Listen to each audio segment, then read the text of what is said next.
right, we got it. We got it. Good morning and welcome to the Pop Culture Club, a club for everyone who loves anyone and everyone who loves pop culture. My name is Megan Novi and welcome to the club.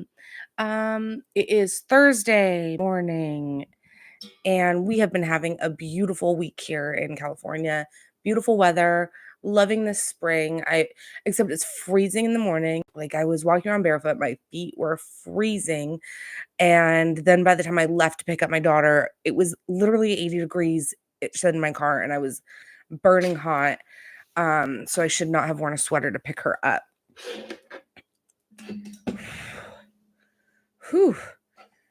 Yeah, but we're almost to the end of the week. We're almost to Friday. Last night was Summer House.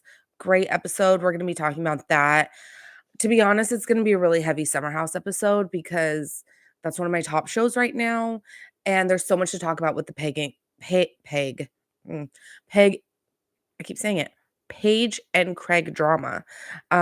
So I'm excited to talk to you guys about that and get your guys' thoughts on that whole situation. Sorry, I'm gonna fix my hair and then I'm gonna stop touching it. That's good. Take a sip of coffee. Guys, this is my 10th episode. If you've been watching, I originally said my goal was to get into double digits, and today is double digits. I'm so excited. And yeah, I'm hoping to do 10 more. My next goal will be 10 more. Get my Instagram up so I can start live streaming to you guys on Instagram in the morning and hopefully get some engagement, some people to type in their opinion, type it in. I'm ready to hear it. Correct me if I'm wrong. That's what I'm kind of looking for is honestly anyone who loves reality TV, who loves pop culture and is willing to wake up at 6 o'clock in the morning and start talking about it right away. If there's any of my people that are out there like that, come find me. So, all right. I'm going to pull up my notes for the day. All right. I can't believe March is almost over. Like, we're already at what, the 20th of March? I'm going to fact check that. Yeah, it's the 20th. That's crazy. It's almost April. We're bordering on tourist season. So excited for that. We have March Madness going on right now. Does anyone fill out a bracket? Anyone following March Madness? I usually follow it every year. This year, not so much. Honestly, I've been following this podcast, Two Judgy Girls. They have a March Madness well, they have a podcast, but they have a bracket and with all the Bravo guys on there and all the guys submit their pictures and people vote for them. And so that's going to be that's what I'm going to be following this year. So let me know if you're following that at all too. I'm still waking up. I went to bed really late last night because we decided to watch Daredevil. And then I watched Summer House last night so that I could, get all my thoughts together, think about them, marinate on them for a little bit. Okay. So here's the order. We're going to do some random stories, really random stories. These are just things that I picked up yesterday. I'm going to talk about Daredevil and I'm going to talk about Summer House. We're going to break that down because tonight we have a Summer House and tomorrow we have Southern Charm. So basically tonight is Paige's side of the story and then next week is Craig's side of the story. All right. We will start with the one that you guys might be seeing floating around on the internet. The headline is saying that Will Arnett asked Adam Scott if he's ever had an emotional affair with a coworker. And the reason that this is striking a chord with everyone's kind of their ears are perking up, is because Adam Scott was on Parks and Rec with Amy Poehler, who was Will Arnett's ex-wife, and they were married at the time that Amy Poehler was filming Parks and Rec. So everyone was like, "Is that something that Will Arnett thought?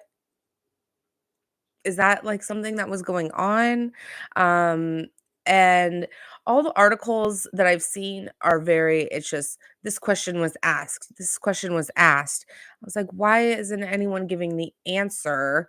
And so, don't worry, guys. I found the clip, I listened to it, and basically, Will Arnett asked him the question, and everyone just starts giggling, and it's almost like they knew that that question was coming. Everyone knew except for Adam Scott. Adam Scott thought it was funny. They just kind of, like, giggled and laughed about it, but there was never, like, any answer. So if you guys were wondering what the answer to the question was, it seems like there really wasn't one, and they just kind of, like, giggled it off, I guess. It's just funny saying that, like, all those guys, like, giggling. The Smartless podcast is hosted by Will Arnett, Jason Bateman, and Sean Hayes, and they started it a few years ago, and it's honestly become I think it's always number 1 charting on podcasts. People love it. Um, and they always get really good guests. Right now, they have Adam Scott because he's on Severance, and that show is huge, right? Does anyone watch Severance? Should I watch it? I know it's only on the 2nd season, but I feel like everyone's talking about Severance. It's one of those smart shows. I feel like you watch it, you're smart. It's a HBO Sunday night appointment television show, which I'm having a little bit of FOMO not watching. Oh, no. Is it HBO? No, it's Apple TV. It's Apple TV. Okay. Yeah, so let me know if I should watch Severance. HBO, their appointment Sunday night television is White Lotus. So that's what everyone's talking about. I keep hearing like little things about it, and I still haven't jumped in. We'll see. If I have time, I will. Yeah, like I have time. Okay. Um, okay, so yeah, so all those guys are on that podcast. It's pretty much no news. It's like, advertising for their podcast basically, because people are gonna go tune in and listen. So it's kind of good, this little I wonder if I wonder if they feed it like, if their marketing feeds it to Us Weekly, or if the people at Us Weekly are just looking for stories and just need to, like, type things out right away and, like, send off these stories, that are, like, nothing. If anyone knows the insight into that, let me know too. That's interesting. But in the article, I did notice that it was called Smartness, the Smartness podcast, and I thought I was having one of those, like, Mandela things where it's always been smartness, but I've called it smartless because I would have, like what's the term? Like, died I don't know. I would have bet my life that it was smartless, and I was right because it was a misprint, so, whew, I would have lived. Okay, the next, clickbait article I saw is that Ellen Pompeo is saying that she was, crying during a sex scene with filming with TR Knight on Grey's Anatomy. So, um Ellen Pompeo and TR Knight were both on Grey's Anatomy. She played Meredith Grey, and he played George O'Malley. In the first few seasons, he had a crush on her, and in real life, he was gay in real life. Um, and back in then, it was like a huge deal, you know, but now it's like, cool. We don't need to like make a big deal about that. Um, so yeah, so in the 2nd season, I don't know if I have any Grey's Anatomy watchers. I know if any of my friends are watching, that some of you guys dabble. My mom has seen every single episode, all 20 seasons. Props to her. That's where I get it from. I get it from my mama.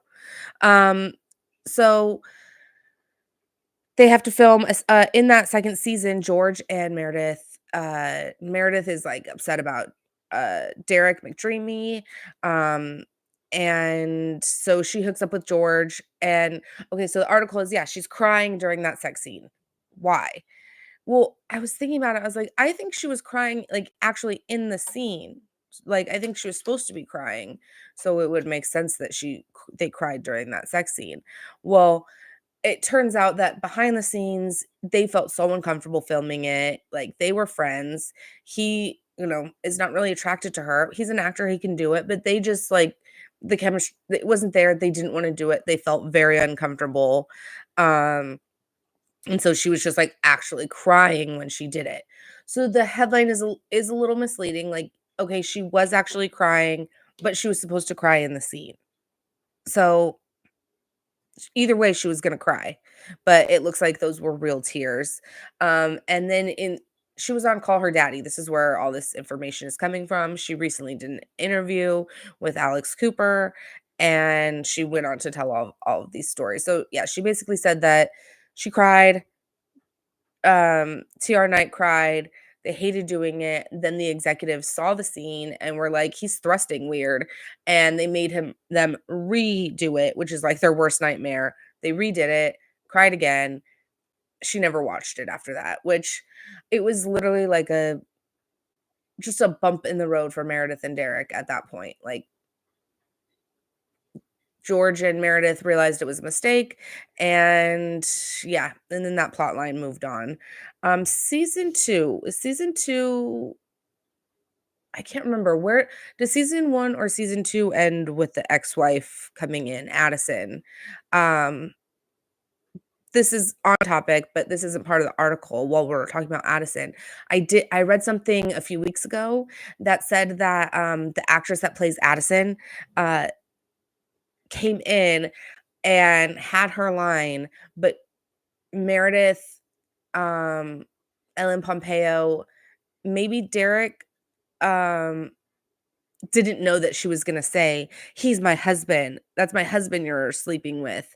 And so the look on their face was actually, like, surprised. So, my face is shiny right there. Okay, that's better.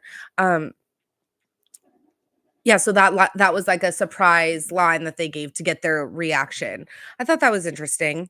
I like those behind the scenes, things of how of, like, especially iconic clips, like Addison Gray coming in and talking to Derek Gray and Meredith Shepherd as the elevator opens, and it's like, "Oh, that's my husband." I don't know the exact line, but, like, core memory that's burned into my brain. And I remember in college, Grey's Anatomy was Thursday night appointment television. We couldn't go out on Thursday nights because we didn't have TiVo. Or we did have TiVo, but it was college, so I couldn't afford TiVo. The dorms didn't have that luxury in there, so we literally would have to get ready, watch Grey's Anatomy, and then go out at night, and that is dedication. That is dedication. That's who I am as a person. Know that. So, um, sorry, random tidbit, but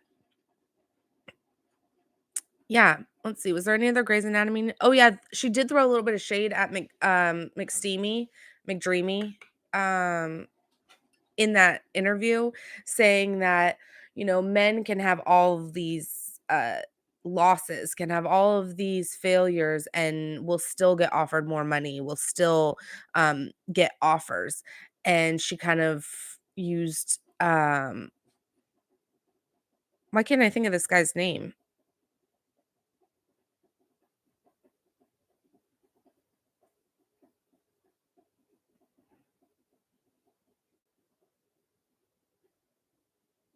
Patrick Dempsey, there we go. I had to scroll kinda down for him on Grey's Anatomy to find that. Um, so she threw some shade at Patrick Dempsey, although she said no with no disrespect, that he has had up to 13 failed pilots, but his asking number keeps getting higher. Whereas, like, if a woman had 13 failed pilots, she wouldn't get to 13 failed pilots. And I kind of agree with that. I do agree with that, and that was interesting that was an interesting take.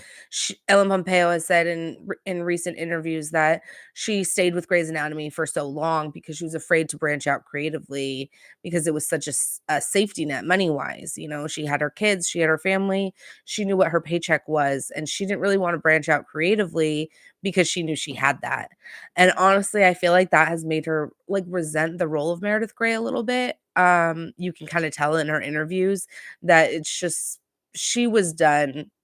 Her name's on the show. I think she's still on, like, a few episodes in the seasons, but, like, you can tell her heart's not in it anymore. Her heart is not in Meredith Grey, and I don't blame her. It's been a long time. Okay. Another random thing is anyone watching the new Alec Baldwin show, um, with Hilaria Baldwin? Hilaria? She is, like, so on all the time. She's the star of the show, she wants the attention, and Alec is just there for the ride. I think that they did this show as, uh, not protection, but to show people that they are a real family, that, with all of this court stuff coming out about Alec Baldwin, he, um he beat the charges on the criminal case, but he still has the civil case coming up. So, he wants to make sure that he has this image that, like, he's not a murderer. I have a family, guys. But it's letting us in that he looks like kind of miserable. I saw that they were on a red carpet and, they were talking, and Alec Baldwin is hyping up Hillary from Boston, and he's hyping her up and being like, she's amazing, she's amazing. And she's trying to like make her point, and like, she just, like, looks at him and goes like, "Not while I'm talking, not while I'm talking." Like, he's one of her 8 children, and he just, like, looks at the camera, like, it was almost like a Jim from The Office. Um, and he looks miserable. He has all these kids climbing on him. I have one 4-year-old that jumps on me all the time. If I'm on the floor, she's on my back jumping on me. I cannot imagine having 8 kids and being 30 years older. No, that's not the life I want. And I don't think that that's the life Alec wants either. He has all this money, he can go spend it. He could go out and have a nice steak dinner every night if he wanted to, and still have money left over in the bank. And probably because he's a celebrity, have endless medicine so he won't have a heart attack either. So, and he's kids are the future. I love kids, don't get me wrong, but, like, no, that's not what I wanna be doing. So I'll continue to keep you guys covered on the Alec Baldwin, Hillary Baldwin, doings and what they're up to, but she's correcting him on camera now. Um, I mean, Alec Baldwin's not that great of a guy, so I can't feel too bad for him yelling at people on airplanes, calling his daughter, a fat pig. Uh, so maybe this is his how his karma, you know? Karma is a young wife making you have 8 kids. We'll see. Okay, so now we're gonna get into some of the shows that I've been watching. My husband got me hooked on Daredevil. Doesn't take much. I like Marvel shows. Get you a girl that can do Marvel and Bravo. That's me. Um, Daredevil. It's good. It's getting good. It's picking up. I didn't talk about the last episode because that one was kind of a building episode. Um, and there wasn't really much to talk about. This one has a few things that I wanted to mention. It might have some spoilers in it, but nothing crazy. Um, yeah, nothing crazy in it. So yeah, but I highly recommend watching Daredevil. Watch it with me. We can talk about it every week. Okay, so the first thing I want to mention in Daredevil is they're mentioning scrolls, y'all. So the scrolls are in this universe. They're talking about them on Daredevil.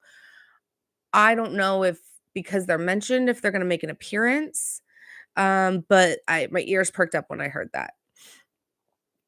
Vincent D'Onofrio, he plays the big bad guy in this, and they do such a good job of making him, like, towering and scary, and yeah, he's just like it's like the camera angle that they do, it's, like, up on him, so it looks like when you're watching TV, it almost looks like you're always looking up at him, and Vincent D'Onofrio is just, like, so I don't know, menacing is, I guess, the term. I am not like a huge Vincent D'Onofrio. I don't know a lot of his work. The only thing I actually think I know him from is The Breakup. He played one of the brothers, the one that owned the business. Off the top of my head, that is the only thing that I know Vincent D'Onofrio from. Um, oh, I guess he was in Men in Black. I just pulled up his IMDb. So I wanted to say what I knew him from before I got told so that I wasn't cheating. Let's see. Yeah, that's the only thing I know him from, but he's in, like, a lot of, I mean, not to be, like, sexist or, heteronormative, but he's in a lot of guy movies, that I wouldn't watch, um, but he's really good in this. One of the ongoing jokes in this episode, so he plays, like, the mayor of New York, or of, yeah, New York, of the town that they're in with Daredevil, and so he's always at these, like, campaigns at schools, at, town halls, things like that, and every time he's there, the people sing to him, "We built this city. We built this city on rock and roll." Um, there's 2 scenes where he's, like, just sitting there, and the first one is, like, the kids are singing, "We built this city," and the second one is where, like, a community is singing it to him, and I thought that was really funny. That song is so random, but I could totally see a politician being like, "Oh, this is a good song. This is a good song to use for my campaign." Something that's been ongoing in this show is that, I keep calling him Vincent D'Onofrio, but that's not his name on the show, so I'm gonna figure out what his name is on Fisk. I didn't even see it, I just remembered. Promise. So he plays Fisk, the, bad guy, and in this, show, he's having some problems with his wife. I guess his wife had an affair, so they've been going to couples therapy throughout the first 3 episodes. And in this latest episode, the therapist asked the wife to describe her, like, the guy that she had an affair with. And she's like, "He's an artist. He's not a businessman." And she just started, like, going into, like, detail in front of her husband. And he's like this big, like, scary guy, whatever. And fast forward to the end of the episode, Vincent D'Onofrio's eating a steak like Alec Baldwin should be, and he's in a basement, and there's this guy banging, "Help me, let me out, please," and he's just, like, eating a steak while the guy's in there. I, of course, had to ask, my husband, "Who is that guy? Like, why is he in there?" That is the lover, the mistress of the wife. Fisk kidnapped him and put him in there. I'll tell you guys what happens next week because that was pretty good. And then it ends with this guy being lured onto, like, this table that, like a mad scientist would do work on. And then a guy, like a crazy person with a mask, is like, ready to, like, get in on him. And it, like, goes to black. That one I was confused on too, because I didn't recognize the guy laying on the table, and the other person had a mask. So I'd asked my husband again. He said he didn't know the person laying on the table, it was just a random guy, and the guy with the mask had been in the previous episodes. I think he's like this freaky kid because he talked to the therapist at the book signing. If you watch this, you'll know what I'm talking about. But he talked to the therapist at the book signing, and he was like, looked so freaky. And I think that that's that guy that's killing people. So that's an underlying plot line. I had talked previously about how I wanted it to be more of like Lincoln Lawyer procedural, and I like that they are giving, Daredevil, like, multiple cases, working with multiple clients because I really like that aspect of it too. Daredevil can't see, and in case anyone doesn't know who Daredevil is or only watched the Ben Affleck ones, um Daredevil cannot see. He's a lawyer, he's blind, but because he's blind, all of his other senses are heightened, and so that's how he fights people. Like, he's like, "I can't see you, no problem. Fight you, you're gone." and he can tell people's, like, he can hear their heart rate, so he can, like, kinda tell if they're lying, which is cool for a lawyer, and that's how he really helps his clients, and so I do like that procedural aspect to see how he helps his clients as a lawyer with his power. So, and then one more random thing to say about, Daredevil, I wanna get the full name. It's Daredevil Born Again because it's not original Netflix Daredevil, it's Disney Plus Daredevil, and, oh my gosh, I lost my train of thought, but it was something about a previous episode. It must have not have been that important.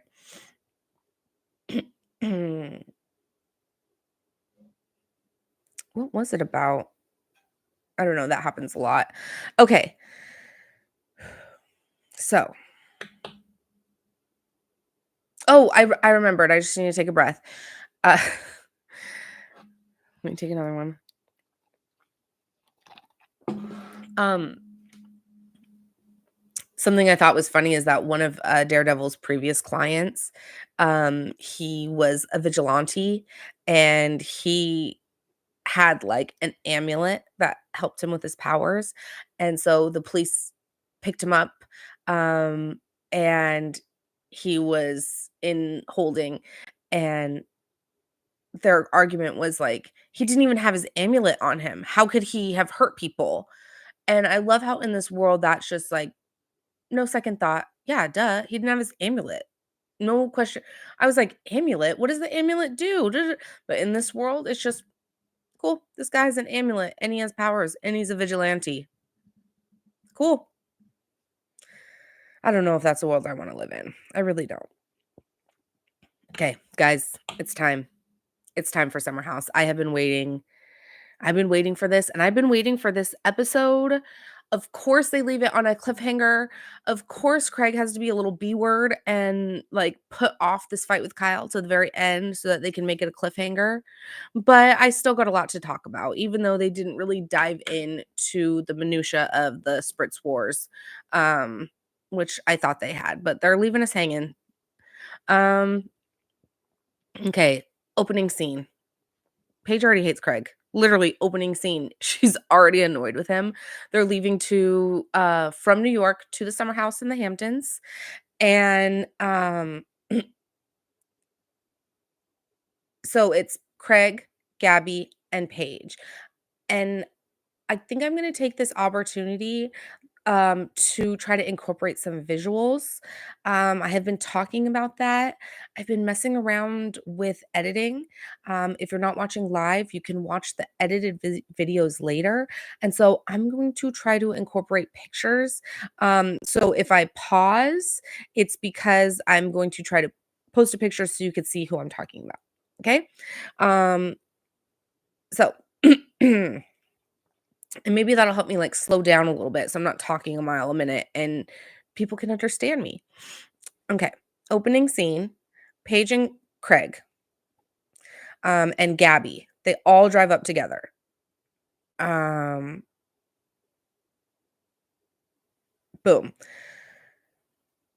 Craig goes to Gabby, "Oh, I brought you drinks. I brought some drinks." And Paige is like, you could hear Paige, and Gabby's like, "Oh, thank you, drinks, perfect." And you can hear Paige in the car, "I got the drinks. I was the one that got the drinks." And Craig totally big saladed Paige. And if you guys don't know what big salading means, it's a reference from Seinfeld that um George buys Elaine's salad, and George's girlfriend takes credit for buying the salad. So George's girlfriend big saladed the big salad. So in this case, Paige bought the drinks. Craig took credit for the drinks. So Craig big saladed the drinks. You got it? That's not cool. That is not cool. Don't take credit for the drinks or give your girlfriend credit if she got them. Hey, Paige brought us drinks. Cool. Craig has to make everything about himself, and that is a trend that we are going to see throughout this episode. That is the thesis of my recap. So, let's follow that line. That's a good way to approach this. So then we got all of the guys driving up in the car together. All the bros. Jesse, West, Amarul. and Carl. Those are all the bros. They're talking in the car. One thing I thought was funny is that Jesse was joking around about how Lexi says woof woof, and my daughter Morgan, who's 1, just started saying words, and one of her favorite things to do when she sees a dog is go woof woof, woof woof. So I just wanna let you guys know that. It's so cute. Um, so yeah, so Jesse's saying how Lexi says woof woof, and then all the guys start woofing. Woof, woof, woof, woof. I can't even do it. It's so embarrassing. I'm not a guy. And then they pull up and they're like, the dogs are here. Dogs are here. Sorry, I don't want to scream. The kids are sleeping. But oh my gosh, these guys, boys. No Lindsay this weekend. So that is a loss. I always miss when Lindsay's not there. She just brings this like energy to the house that I like. I feel that Lindsay. So they have a surprise party for Amanda. Amanda talks about how she is on her antidepressants now. She's feeling good. She's feeling like herself. In the past few seasons, you can tell she has not been happy and she's not been really like doing what she wants for herself. So it's good to see that, one, she's taking medicine that helps her, and two, she's telling people and advocating it for it because if there are people that are on the fence, medicine really does help. And I think it's great that Amanda found something that helps her. Um, Carl is talking about his soft bar and how he is in the process of opening that. And he kind of references how he brought this idea up to Lindsay in the past. To be fair, I listened to Carl on Vile Files, and which is Nick Vile's podcast, he usually gets all of the big Bravo people who are involved in a scandal. He usually gives the like fuckboy guys a chance to tell their side of the story so that they're not a complete villain. I think Nick like feels for these people because he used to be a villain. Um, but and people know he's not gonna put whoever he has on, he usually takes their side, is what I've seen. He doesn't really like push too hard, but when he's talking about them, he's good at like asking hard questions. That's just what I've seen from his interviews. So, anyway, so in that interview with Nick Vile, he is talking about how in the past Lindsay had shot him down for his non-alcoholic sports bar. And on that interview, he's like, to be fair, like that wasn't a good idea. Like Lindsay was right in pushing me and telling me that that wasn't a good idea because it wasn't. I needed to pivot. So me opening this is not like in her face, haha, I did it. It's like she made me have to pivot and I had to come up with this idea because she was right. That original sports bar didn't work.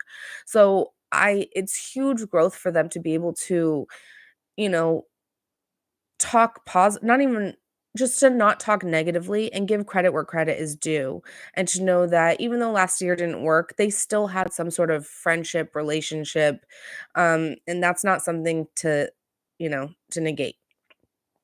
But, uh, Carl named he did, kinda shade Lindsay when he named his bar. It's called the Soft Bar, and, like, for soft drinks. That's like um I don't know. Is that an East Coast thing? What do people say? I know there's, like, a big divide on, like, the pop, soda, soft drink, NA on what people NA bevs. Um, so I don't know what region that is, but he's saying he's calling it soft bar, and it's kind of referencing him and Lindsay. In the past, he always said, like, "I want you to be soft." That was also, like, an iconic scene. Like, "I just want you to be soft. Hug me. Hug me." It's like, "Okay, Carl." So that's what he named that. Um, and so, yeah, good for you, Carl. That was a good scene. I like to see the progress. I think we're gonna see the opening of that later in the season.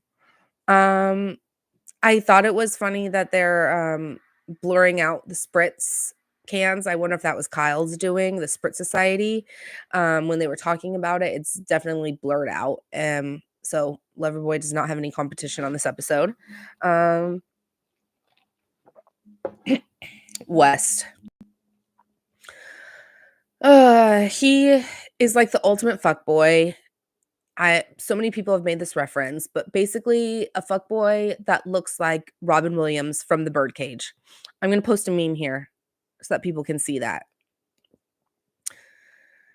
He loves attention, and you could tell by the way he dresses, full on, like, peacocking, like, VH1 style, um, pickup artist, peacocking, that's his vibe.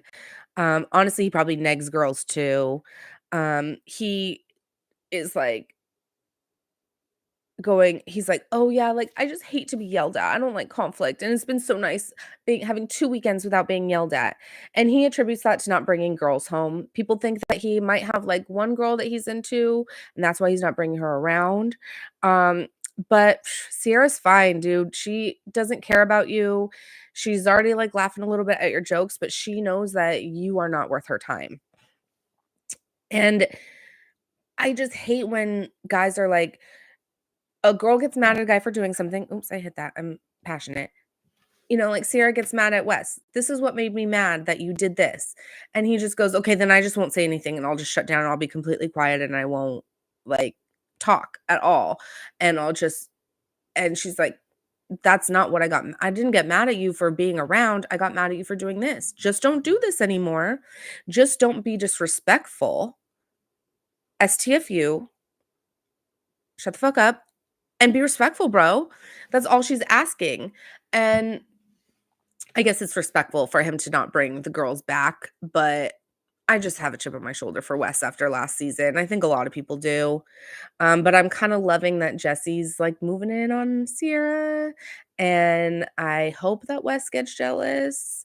Um, yeah, let's see. Do I have any other notes on Wes I can just throw into this part? I might have more on Wes. We'll see.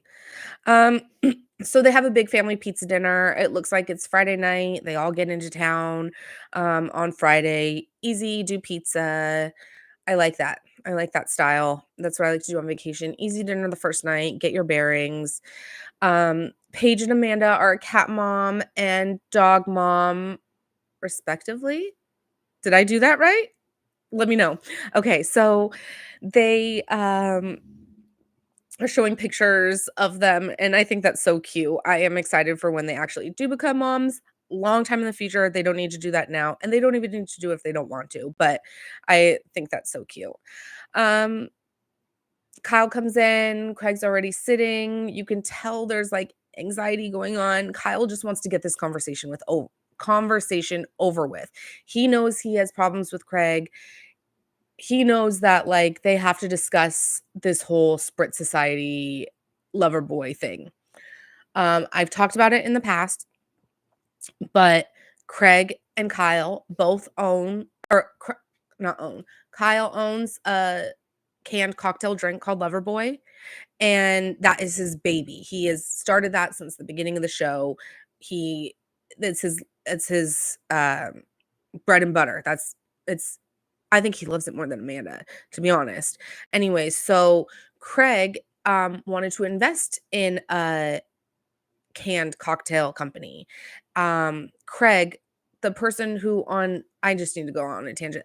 Craig, the person who on Southern Charm right now is saying that he's an alcoholic, and he has a problem, it is investing in a spritz company. But he's using this like, I don't party, I don't do this stuff, but he's opening a cocktail company. It just Craig, pick a lane. Who's a lane? Pick a lane. Um, Sorry, that was a little tangent. So Craig invested in a competitor's canned cocktail, Sprit Society, and he tried to say that he asked Kyle if he could invest, and Kyle said no, but Kyle said he just didn't give me a chance to give him the rate sheet to go over it, and pretty much Craig already had the deal with Sprit Society. He was just telling Kyle. He didn't tell him he asked him if he could, but essentially he was telling him that he was doing it because the next day he didn't even give Kyle a chance. Um, I've discussed this on previous Summer House recap. And they've come to blows in the public on Watch What Happens Live. Kyle's made comments that Craig's a big liar, so Craig was upset about that. It's awkward. Um, yeah, so they're at the dinner. Jesse walks in. We need a moment for Jesse's outfit. I loved it. It's like a shorts shirt, Charlie Sheen 2.5 Men style shirt. It's a vibe. I love it for the Hamptons, for Summer House. Yes. More like Jesse style, less like West style. Let's leave the Robin Williams looks for Robin Williams in the birdcage.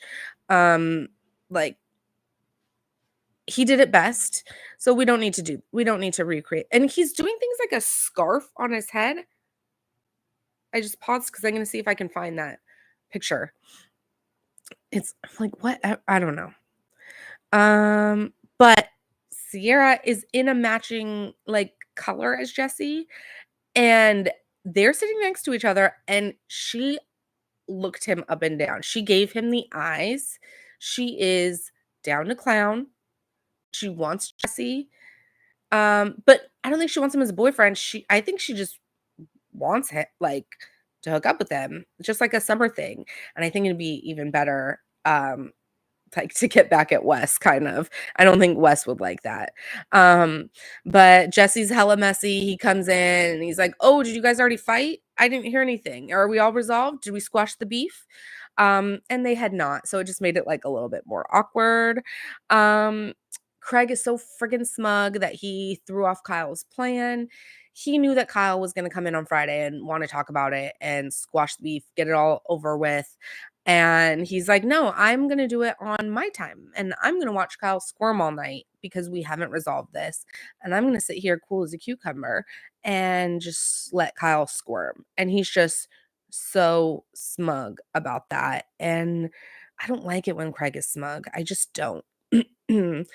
Love Kyle's shirt. It's like an orange shirt that says Loverboy and it says summer's supposed to be fun. I really, really like that. Amanda designs she's their graphic designer. So I'm pretty sure she designed that. She just did such a good job of doing all that stuff. And I really like to see all her designs. This is a good segue, except for her bathing suit designs. Like she has a little bit of like scene where she starts showing how she's got this um like this bathing suit line that she's working on. And sorry, I have notes on this. I have the company. um South Moon Under reached out to her to start bathing suits. And last season, she had said she wanted to design bathing suits for girls that have big boobs and that can hold them. And everyone was like, "Yes, Amanda, we need that. We need that." And the line came out, and it's kind of like stuff you can get on Amazon, it looks like. It doesn't look like it supports the big boobs. I want like a cup. I want straps. I want adjustable. I want a cup size. And hers are small, medium, large. And anyone with the girls knows that small, medium, large sometimes just doesn't cut it. You need some. So, uh-oh, someone's awake. Who's awake? Someone's coming down the stairs. We'll see who it is. I might have to pause, but I'm going to come back because I know we're 45 minutes in, but I have so much more to say on Summer House. So if I have to stop, I'm coming back. Let's see what's going on. Uh-oh.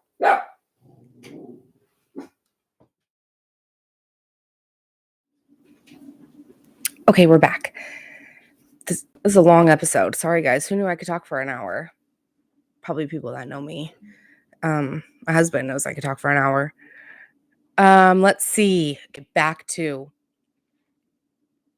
Summer House. I was talking about Amanda's bathing suit line. So it came out, people were just like, this isn't it. This isn't what you said it was gonna be. And it feels like she didn't really like go out and make it. Like it feels like someone approached her, she was like, "Cool, let's do this," and then just did it. And so she didn't really live up to what she cool. it is cool that she made a bathing suit line. She went out and did that.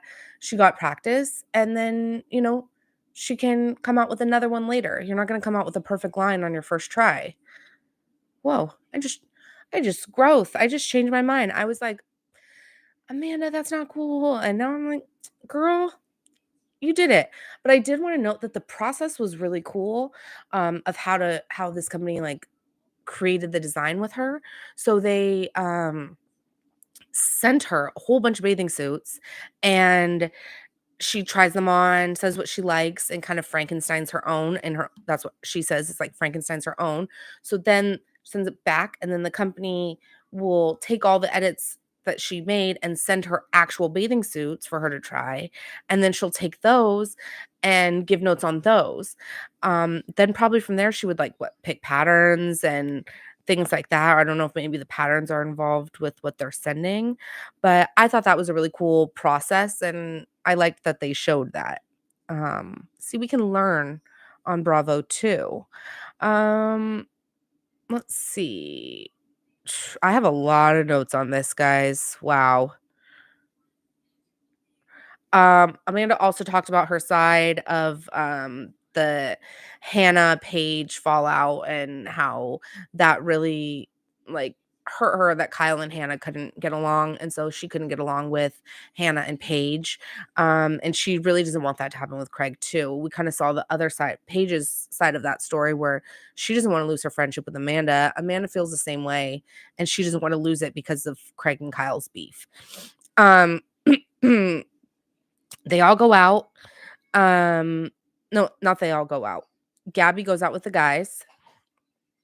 I like that. That feels normal for Gabby to go out with them. For Danielle, it feels like why last week did I think it was like so pick me for Danielle to go with the guys, but for Gabby, she was like totally chill. I think just Danielle just has that energy. But I'm glad she wasn't in this episode. Um, I called it. I called it. Craig talks to Paige later and goes, in the room, and is like, "See, I'm gonna do it on my terms. Do you see Kyle squirm? Do you s" And he's, like, all smug and proud that he got one up on Kyle, and is like, and Paige is like, "Let me go to bed. Like, shut up, Craig. Let me go to bed." And Kyle stays home, which I'm so proud of Kyle. He needs to keep his wits about him. He could not get drunk, go off the rails, and then bombard Craig, which I think he knew that that's what he was going to do. In the past, that is definitely what he would have done, is just like get drunk and keep badgering Craig until they had the conversation, and then would have blown up into this big thing. But he kept his wits about him. He stayed home. He went running the next morning, very Carl coded. And yeah, they all wake up the next day.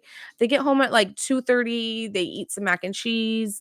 Those are some of my favorite scenes, when they're like home, blaring music, eating mac and cheese, chilling.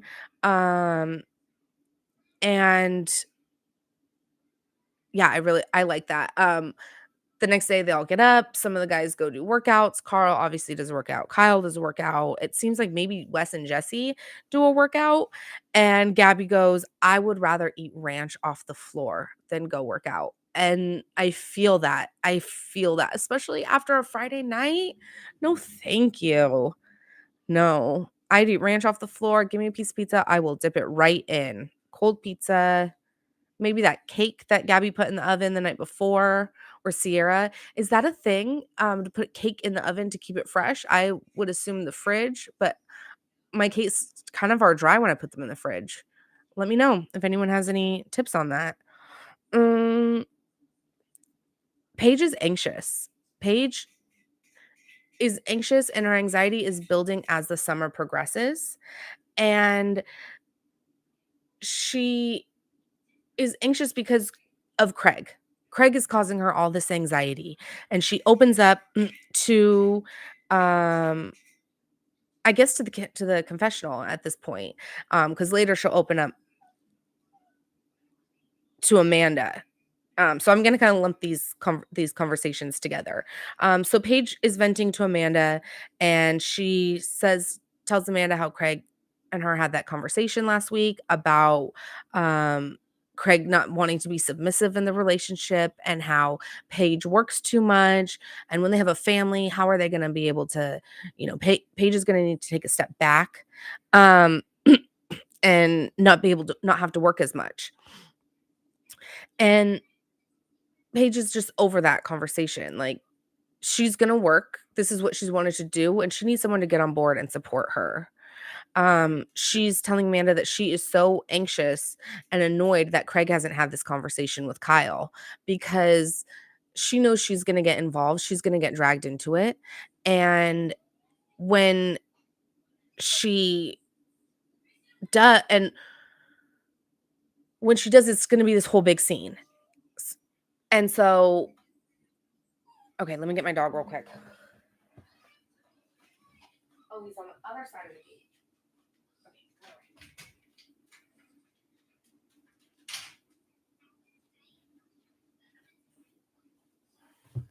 That was my bad. I locked him out.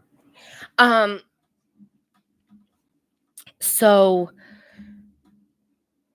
yeah, so it's like when you know that your boyfriend is gonna be in a fight with your friend's husband, your best friend's husband, who you're also really good friends with, you want to get it over with too. You don't want to sit there and wonder and wait when it's going to happen, especially when Craig is just being all smug about it. It means you can't really like relax and enjoy yourself when there's this underlying tension. And so Paige is anxious, and this is kind of like the start of Paige's anxiety journey because we know that in September when not we, I know because I'm a giggler and I listen to Giggly Squad, and that in September when she was on tour with Hannah for one of her shows, she had a huge anxiety attack, like it almost to the point where she just didn't go. They couldn't do the show. She still did it, but like that was in September, and we are in like late July, August. So you can like Paige flat out says, "I have anxiety about this." And then later she has an anxiety attack. Connect the dots, guys, connect the dots.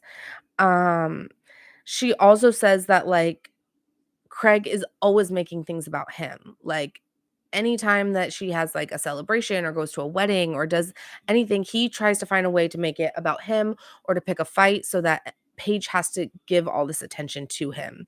Um, I watched a little bit of the after show, so I might be conflating, these 2 like points that Paige is making, but she also says, let me look up because I screenshotted that too. She talks in the after show and she says that after she had her panic attack when she was doing the Giggly Squad tour, Craig made her watch a documentary about ABBA, Dancing Queen, Mamma Mia, um Money, Money, Money, that ABBA. So he had Paige watch a documentary on ABBA, and she goes, "He told me to watch it because it's about how the tour ruined their marriages and their lives."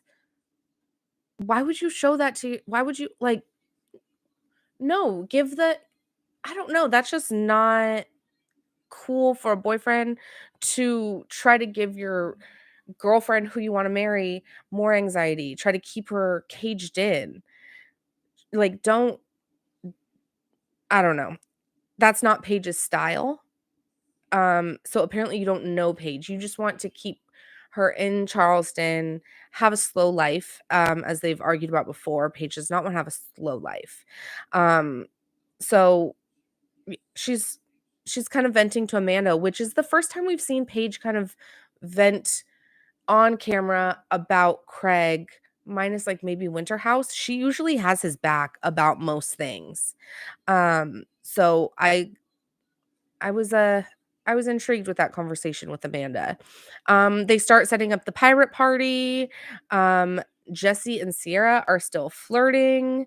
Um, he she said, "Oh, Jesse's flirting, blah blah blah. I think it's just like jokes." But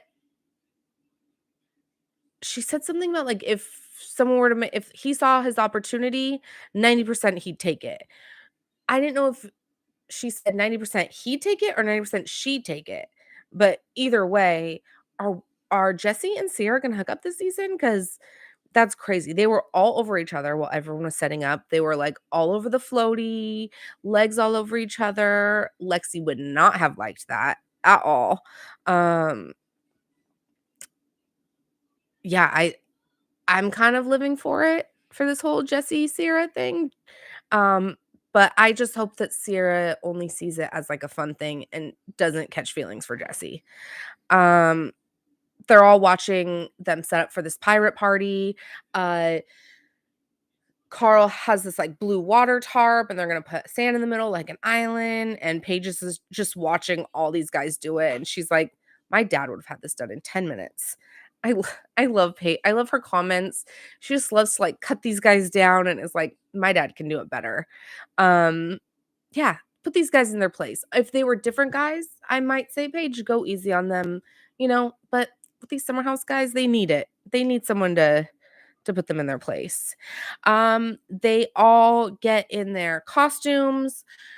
One thing I love about no, I keep saying that.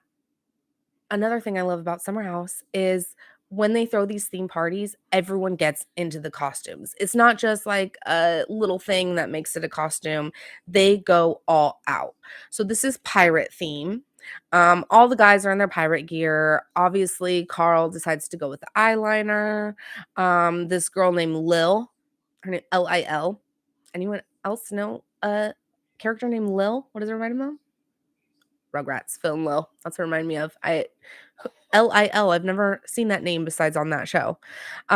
She's flirting with Carl, says he's giving her Madagascar lemur vibes with the black makeup. Amarul is trying to, play wingman, get her to stay. She looks like she's down. Um, Carl, as we know, has not been with a girl since Lindsay, which is like over a year, I think. And like honestly, you would think that that is worse than Jesse's cancer to these guys. But he's flirting with this girl. Good for Carl. Hope it works out for him. The girls' costumes.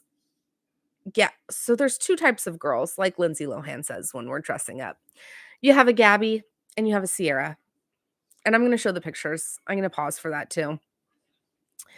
Gabby is dressed as Halle Berry in Die Another Day because I guess she gets thrown off a boat in that movie and is thrown on an island and in only her bathing suit. So that's her pirate getup. But she's full in just a bikini and like a Halle Berry like short-haired wig. That's her costume. That's like the slutty mouse, if you will. And then we have Sierra, who is a bird, a white bird. I don't know the exact genus or species, but her costume is so ridiculous. Like she has the beak, she has the feathers. She does not look sexy. She looks hilarious though. And that is Sierra. Like she will go for the funny costume over the sexy costume any day. And I love that for her. I think it's hilarious. I'm gonna post the picture.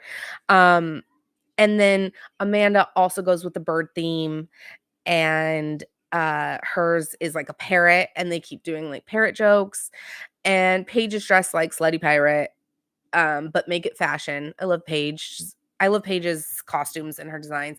But the reason I'm doing this is I'm getting my arms ready to go up because they take a picture and Paige is like this, and then the Sierra, who's dressed as a bird, and Paige, Amanda, who's dressed as a bird, are on each arm. And I'm gonna see if I can find that picture to post because I think it's hilarious. And we start to near the episode, and Craig and Kyle still have not they still haven't started their fight. They still haven't gone into it. Paige is like, "Can we get this over with?" So her and Craig go to talk. And Paige has another iconic quote, and I need this on a sign. I need this on a shirt. I need this on a hat, maybe tattooed on my body. And this quote is, "If there's anything like a bed, I'll find it." Truth. I I can make anything into a bed. I can make this seat. I could literally fall asleep right here on this bench seat. I could fall asleep on a hardwood floor. I could fall asleep on like my daughter's little like play cot. I could fall asleep on a pool floaty. I can fall asleep anywhere. Dr. Seuss it on a chair, on the stairs. But yeah, I can make anything into a bed, just like Paige. Um, so funny. And she does. She finds the little floater, she relaxes in it, and then her and Craig start to talk more. And it's just getting into like Craig keeps going like, she hasn't even started the tour yet, and he's already like, "I just feel like I'm not gonna be a priority. I just feel like I'm not gonna, be there." They've been together for 2 years, Craig, and you've been the priority for 2 years.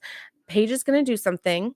It's like talking to a child. "Sweetie, Paige is gonna go do something, and when she's done, she'll be back. But that doesn't make you any less of a priority, honey." Craig, come on, like, everything's about him. It all go "Well, I'm not gonna be a priority. Well, watch this because it's gonna ruin our marriage and our family." Like, what is Craig even doing? Like, I just don't know. So, the episode kinda ends with them talking, and he's like, "Well, I just wanna check in." And Paige is like, "Okay, I'll give you a yearly review at the end of the year, and we can talk about it." And yeah, you could just Paige is done. She's out. She just doesn't know it yet. She's trying to find you could tell she's, like, trying to find a way out of this.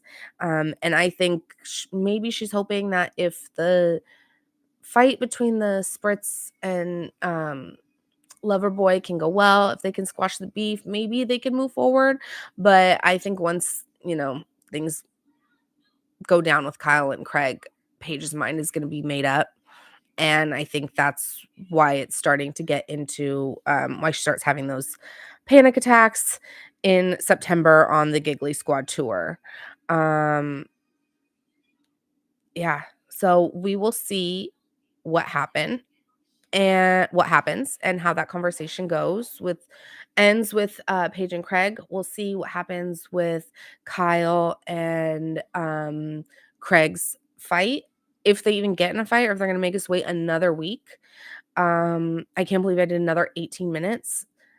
I just love Summer House so much. I'm passionate about it. Probably gonna be another long, recap on Southern Charm tomorrow because that is basically Craig's side of the story, and I think it's getting close to the finale, and the finale picks up cameras after Paige and Craig break up around Thanksgiving time. So I will recap you on that tomorrow. Yeah, so tonight we have Southern Charm is on, so I'll be recapping that. And I'm also going to be going over New Music Friday. Forgot about that. Excited. Going to talk about some movies that are coming out over the weekend. And then I'm going to deep dive into the whole Snow White press tour debacle and what's going on with that. So tune in tomorrow live at 6-ish a.m. On YouTube, and I will post later. Please remember to like, subscribe, and leave a comment if there's anything that you want to add to this conversation. Have a good day. Bye.